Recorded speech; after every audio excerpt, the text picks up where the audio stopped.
Apoyo. No seas indiferente, hermano.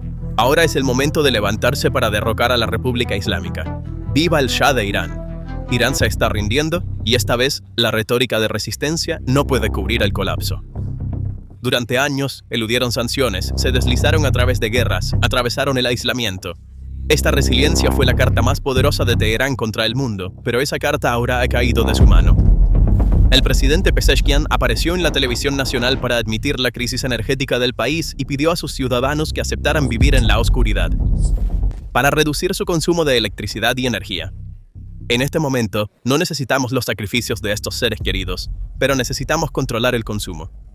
¿Qué tiene de malo encender 2 luces en casa en lugar de 10?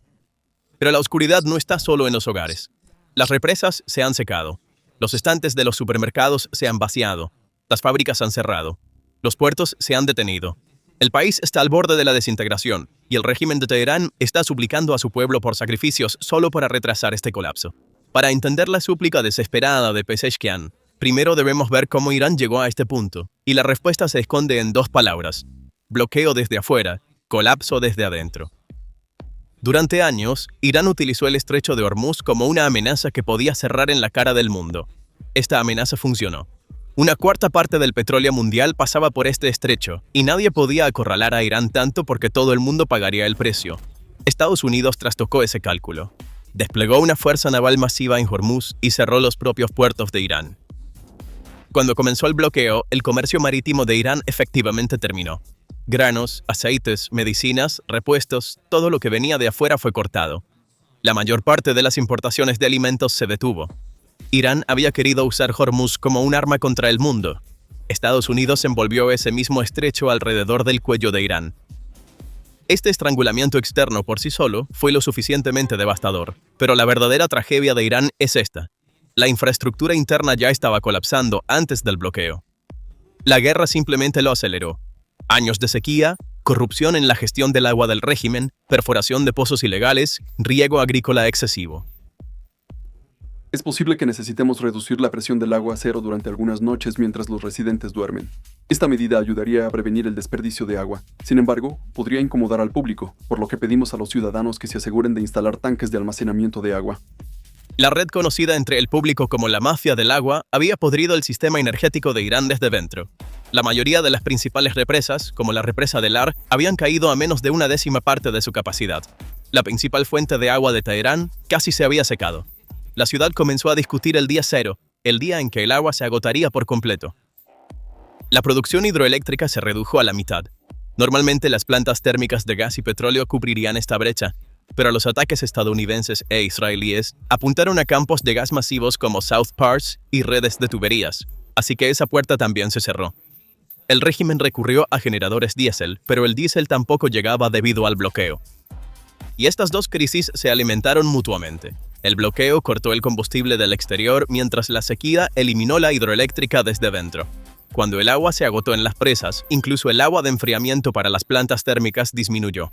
Cada alternativa chocó con el colapso de otra. El sistema energético de Irán entró en un círculo vicioso. La súplica de Pezeshkian es el producto de este círculo vicioso.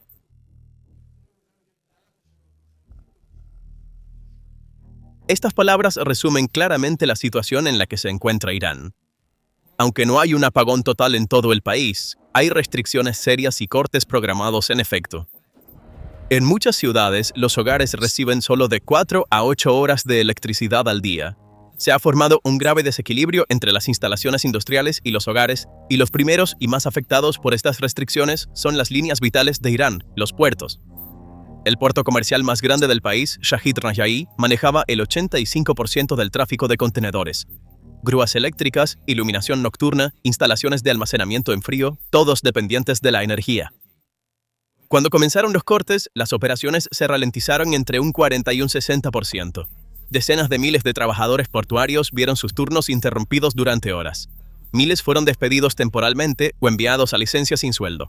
Cuando los puertos se detuvieron, la ola se extendió a los conductores de camiones. Los 365.000 conductores de camiones registrados en Irán forman la columna vertebral de la economía del país. Sus rutas diarias se extendieron entre un 20 y un 40%, o fueron completamente canceladas. Los sistemas de bombas de combustible en las estaciones de servicio funcionan con electricidad. Durante los cortes, los conductores se vieron obligados a esperar en fila durante horas. El transporte de carga desde Bandar Abbas se detuvo por completo. La cadena de frío se rompió. Se desperdiciaron toneladas de productos perecederos. Los conductores enfrentaron la misma oscuridad tanto en el trabajo como en casa. La pérdida de ingresos y los cortes en los hogares ocurrieron simultáneamente. Y la parálisis no se limitó a la logística. La industria también se detuvo. La fábrica de acero Mobarakeh en Isfahán, la instalación de acero más grande de Irán, cerró completamente después de las huelgas, y decenas de miles de trabajadores fueron enviados a casa. El acero era el insumo básico para la automoción y la construcción.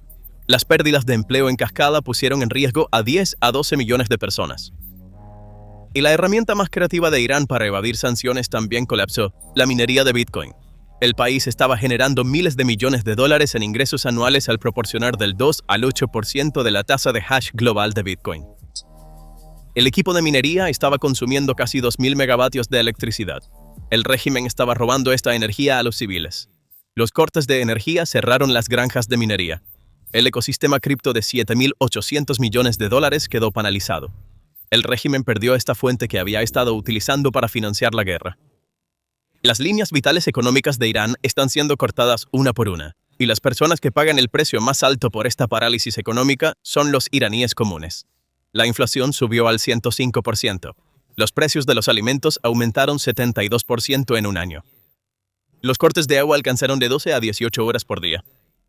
Las familias se las arreglan con velas y linternas, la comida se echa a perder porque los refrigeradores no funcionan, el agua limpia no fluye porque las bombas se han detenido, las tasas de criminalidad aumentan porque la iluminación de las calles ha disminuido. Las mujeres y los niños ni siquiera pueden acceder a las necesidades más básicas. Las escuelas cambiaron al aprendizaje remoto, pero sin electricidad en casa, la educación a distancia también se volvió imposible. Y esta situación no se formó de la noche a la mañana. Los iraníes comunes ya estaban luchando con una inflación que oscilaba entre el 40 y el 50% antes de la guerra. Los salarios reales se habían erosionado desde hace tiempo. Los precios de los alimentos habían estado subiendo año tras año.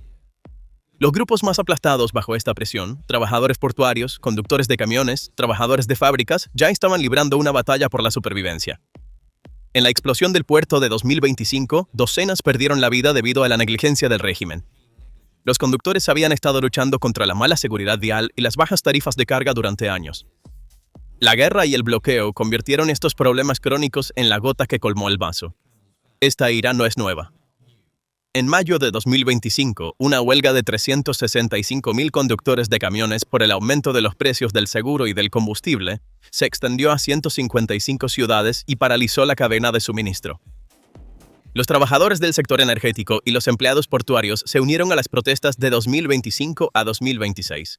Históricamente, las huelgas de camioneros y puertos han desencadenado movimientos populares más amplios. El régimen conoce muy bien este patrón. Ahora, la guerra y el bloqueo están profundizando esta ira acumulada muchas veces más. El régimen lo está vendiendo como un sacrificio nacional, pero para el pueblo, estas palabras significan la aprobación oficial de la pérdida de ingresos, la oscuridad y el hambre. El régimen iraní ha podido reprimir revueltas en el pasado, en 2019, 2022, 2025 a 2026. Miles de arrestos, cientos de muertes, cortes de internet y patrullas militares a través de las fuerzas del IRGC y Basij. A corto plazo, tiene la capacidad de mantener a los trabajadores bajo control. Pero el colapso económico y la carga militar creada por la guerra hacen que sostener esta represión sea más difícil cada día porque la gente siente que ha llegado al límite del sacrificio, y la retórica de resistencia del régimen ya no es convincente. Y ahora la gente no solo se está rebelando, sino que está dejando el país. La herida más profunda de Irán no está en el campo de batalla. Está fluyendo desde sus fronteras. El desplazamiento interno ha alcanzado los 3.200.000, y este número es solo el comienzo. Los trabajadores portuarios, conductores de camiones, trabajadores de fábricas, los grupos más afectados por la parálisis económica, ahora buscan una salida de Irán. Históricamente, la fuga de cerebros de Irán ya era crónica. 150.000 a 180.000 personas calificadas estaban dejando el país cada año. Pero la guerra y el bloqueo tienen el potencial de convertir esta migración selectiva en una ola masiva. Según el análisis de Amway Media, si el bloqueo continúa, Irán podría crear millones de refugiados similares a Siria en 2015. En ese entonces, más de 5 millones de personas huyeron de Siria. El país perdió una generación y 10 años después todavía no se ha recuperado. La población de Irán es 4 veces la de Siria. Una posible ola migratoria sacudiría a Europa y a toda la región. Se estima que de 200.000 a 500.000 migrantes internacionales adicionales se esperan a corto y mediano plazo. Trabajadores no calificados y semicalificados, trabajadores portuarios, conductores se dirigen a países vecinos a través de las fronteras de Turquía e Irak. Un promedio de 1.300 cruces por día están ocurriendo en la frontera turca. Aunque algunos días las devoluciones superan las entradas, la tendencia es clara. Profesionales calificados, ingenieros, médicos, técnicos están apuntando a Europa y América del Norte. Alemania es el destino más popular, con una tasa de preferencia del 28%. Turquía actualmente alberga aproximadamente a 100.000 iraníes y está reforzando los controles fronterizos con planes de zonas de amortiguamiento. Pero cuando el colapso económico y la crisis alimentaria empujan a la gente, los controles fronterizos resultan insuficientes. Y el costo de esta migración para Irán es devastador. En el sector portuario y de transporte, 365.000 conductores y de 25 a 40.000 trabajadores portuarios, se está formando una grave brecha en la fuerza laboral. A medida que la gente se va, la carga sobre los trabajadores restantes aumenta. Las operaciones se ralentizan aún más. Aumentan los riesgos de huelgas y protestas. Con la inmigración de trabajadores calificados, la eficiencia disminuye en la producción industrial y el mantenimiento de infraestructuras críticas. ¿Quién operará las fábricas de acero? ¿Quién reparará las presas? ¿Quién mantendrá las plantas de energía? La fuga de cerebros ya estaba causando pérdidas anuales de 50 a 150.000 millones de dólares. Esta nueva ola erosiona aún más la capacidad de producción, los ingresos fiscales y las reservas de divisas. El daño más duradero es demográfico. La pérdida de los jóvenes y educados, el grupo de edad de 15 a 35 años, acelera el envejecimiento demográfico y hace imposible la recuperación a largo plazo. Irán ya tiene una diáspora de 4 a 5 millones. Esta migración hace que la circulación cerebral unidireccional sea permanente. Los emigrantes calificados no regresan a Irán. En cambio, construyen nuevas vidas en los países de destino y atraen a sus familias restantes. Si esta fuga demográfica no se puede detener, la capacidad industrial de Irán, el sistema de salud y el mantenimiento de la infraestructura podrían declinar durante décadas. El régimen puede suprimir la revuelta, pero no puede traer de vuelta a las personas que se fueron. Y cada ingeniero que se va, cada médico que se va, cada técnico que se va, arranca otro pedazo de la capacidad de recuperación de Irán. La contracción económica total, combinada con los daños de guerra y el bloqueo, podría alcanzar del 5 al 10%. Esta es la dimensión más insidiosa del colapso, silenciosa, lenta, pero irreversible. Mientras Irán colapsa desde dentro, la ayuda del exterior tampoco llega. Las conversaciones de paz en Islamabad terminaron en fiasco. Los enviados de Trump, Witkoff y Kushner cancelaron su vuelo de 18 horas. El mensaje fue claro. Las condiciones son nuestras. Llámenos ustedes. La delegación iraní regresó con las manos vacías. El régimen insistió. No cruzaremos nuestras líneas rojas. Pero con el bloqueo continuando, esta postura se vuelve más insignificante cada día. Estados Unidos quiere que Irán renuncie a su programa nuclear y de misiles. Irán quiere que se levante el bloqueo. Pakistán y China, atrapados en el medio, están luchando con el papel de mediación. La mesa de negociaciones se ha vaciado, y todas las cartas están con los Estados Unidos, y la crisis de liderazgo en Irán está empeorando la situación. Tras el asesinato de Khamenei, el liderazgo de su hijo Mojtaba desató luchas internas de poder. La tensión entre el IRGC y el ala política está creciendo. Todos están defendiendo su propia agenda. Este caos hace imposible producir una estrategia coherente contra el bloqueo, y el eje de resistencia de Irán se está fragmentando. Hezbollah y los hutíes se quedan solos. Estas fuerzas proxy eran la base del poder regional de Irán. Ahora la coordinación está rota, las líneas de suministro están cortadas. Entonces, ¿qué están haciendo los aliados? China, el mayor comprador de petróleo de Irán, está experimentando pérdidas económicas, pero no se opone directamente a Estados Unidos. Beijing está aplicando presión diplomática, pero no proporciona ayuda concreta. No quiere arriesgar su propia seguridad energética por el destino de Irán. Está recurriendo al petróleo ruso alternativo. Rusia es completamente oportunista, aprovechándose de los altos precios del petróleo y utilizando esta ganancia para financiar su guerra en Ucrania.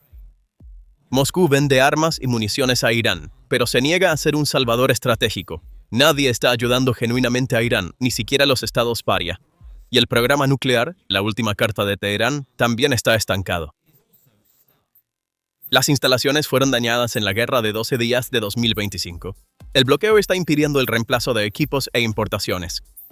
El régimen ve las armas nucleares como un elemento disuasorio, pero ya no tiene el tiempo ni los recursos para jugar esta carta. Estados Unidos advierte que es una línea roja. Esta tensión podría desencadenar una proliferación nuclear regional. Arabia Saudita y Turquía están revisando sus propios programas. Las fuerzas convencionales del IRC están paralizadas. Las defensas aéreas sufrieron un gran golpe en la guerra de 12 días de 2025.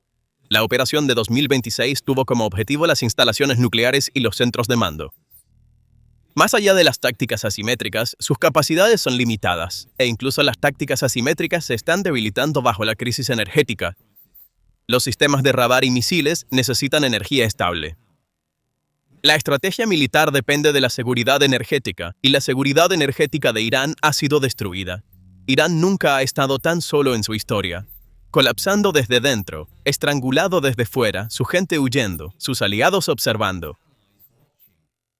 Y el único recurso que le queda al régimen, el sacrificio del pueblo, se está agotando rápidamente. Durante 47 años, Irán le dijo al mundo, no pueden destruirnos. Eludió sanciones. Sobrevivió a guerras. Rompió el aislamiento. Y el 25 de abril de 2026, su presidente apareció en la televisión nacional y pidió al pueblo que se quedara en la oscuridad. Las represas se han secado, los estantes de los supermercados se han vaciado, las fábricas se han cerrado, los puertos se han detenido. La gente ha comenzado a abandonar el país. Los aliados están observando y no llega ayuda del exterior. El régimen está suplicando a su pueblo por sacrificio para retrasar esta desintegración. Pero la capacidad de sacrificio del pueblo también se le está agotando. Cada ingeniero que se va, cada fábrica que cierra, cada instante que se vacía arranca otro pedazo de la posibilidad de recuperación de Irán. Y cada día que pasa, el régimen tiene menos recursos, menos gente, menos tiempo. La narrativa de resistencia de 47 años se ha estrellado contra una sola verdad. Un régimen que pide a su pueblo que se siente en la oscuridad ya no está resistiendo, se está rindiendo. ¿Entonces crees que el régimen iraní puede sobrevivir a este colapso en múltiples capas? ¿O la súplica de las dos luces de Pezeshkian pasará a la historia como el último suspiro del régimen? Comparte tus pensamientos en los comentarios. No olvides suscribirte al canal y activar las notificaciones para estar al tanto de los últimos análisis de PPR Global. Gracias por elegirnos. Nuestro video termina aquí, pero nuestros análisis no se detienen. Si deseas escuchar los archivos detallados de PPR Global que cubren desarrollos globales con la comodidad de un podcast durante largos viajes o descansos a lo largo del día, te invitamos a nuestro canal de Spotify. Sigue nuestra cuenta de Spotify ahora mismo a través del enlace en la descripción y nunca te quedes atrás en la agenda mundial en ningún lugar y bajo ninguna circunstancia.